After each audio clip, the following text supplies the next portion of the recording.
Welcome to this explainer. Today, we're jumping right into a really practical, fully data-driven methodology for pricing your Kansas City rental property for 2026. Look, if you own or are even just thinking about buying an investment property in the KC Metro, getting your pricing right is literally the foundation of your success. Quick disclaimer before we get into the weeds, please remember this is strictly educational content. We aren't giving legal or tax advice here. Okay, let's look at the exact numbers and strategies you need to actually maximize your total return. We're kicking things off with this incredibly powerful guiding principle from the folks at Alpine Property Management, Kansas City. Quote, "Rent is the single most important number in your rental." Unquote. And why is that? Well, because getting this baseline calculation right is exactly where your return on investment is either won or lost. Honestly, it's the one number that new landlords get wrong all the time. And that single little error, it snowballs. It impacts your occupancy, it impacts your tenant quality, and ultimately it takes a huge bite out of your bottom line. Here's our quick roadmap for today. We're covering the cost of vacancy, finding true rental comps, adjusting your rent price, the big speed versus top dollar debate, and finishing up with property management solutions. Section 1, the cost of vacancy. Let's look at the heavy financial toll of getting your asking price wrong. So, when setting rent, landlords essentially face two really dangerous extremes. On one side, if you're priced way too high, your home just sits empty. And while it's sitting there, your mortgage, your property taxes, and your insurance keep right on running. Every single vacant month is just pure loss. In fact, one empty month almost always costs you more than the tiny extra premium you were hoping to squeeze out across the whole year. On the flip side, if you price too low, sure, you feel the unit lightening fast, but you're basically throwing away passive income for a year or even longer. Finding that perfect middle ground is absolutely crucial. Section 2, finding true rental comps. Because establishing an accurate baseline means looking at the right data. To nail down an accurate baseline, you absolutely must pull active and recently leased homes within about a 1-mile radius. And you have to match specific factors, because guess what? That's exactly what prospective tenants are doing.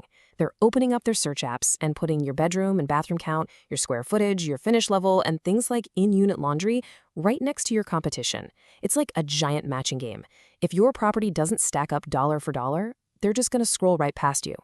Now, here's a massive mistake that out-of-state investors make all the time. They try to use a citywide average. You can't do that. The Kansas City Metro is a total patchwork of highly distinct micromarkets. Navigating the differences right across the state line between Missouri and Kansas is super critical. Property taxes, school districts, and local demand vary wildly depending on exactly where you are. A 3-bedroom property in Lee's Summit, Missouri simply doesn't rent at the same rate or the same pace as a similar home just down the road in Independence or Overland Park. You absolutely need tight, hyper-localized data to price correctly. When you're pulling this local data, you have to understand the difference between reality and hope.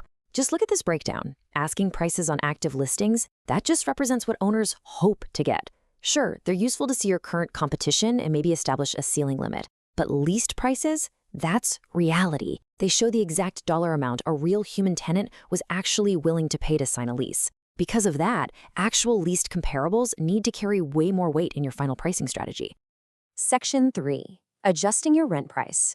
With your baseline comparables set, let's see how you build your specific asking price. Okay, this is where you have to be ruthlessly honest about your property. After you build that baseline range from your local comps, you've got to adjust up or down. You add value for true upgrades. Things like a newly finished basement, a modernized kitchen, or a fenced yard will definitely push you to the top of the range. But, and this is a big but, you must subtract value for deferred maintenance, dated interiors, or a lack of covered parking. Be totally objective here. Tenants have options, and trust me, they'll definitely notice if you're trying to charge a premium for a place that needs work. Section 4, speed versus top dollar. This brings us to the absolute most fiercely debated topic among real estate investors. So, should you price for maximum speed, or should you hold out for absolute top dollar? There's this super pervasive myth in real estate investing that you should always price high initially just to test the market, assuming you can negotiate down later if you get lucky. But you know what?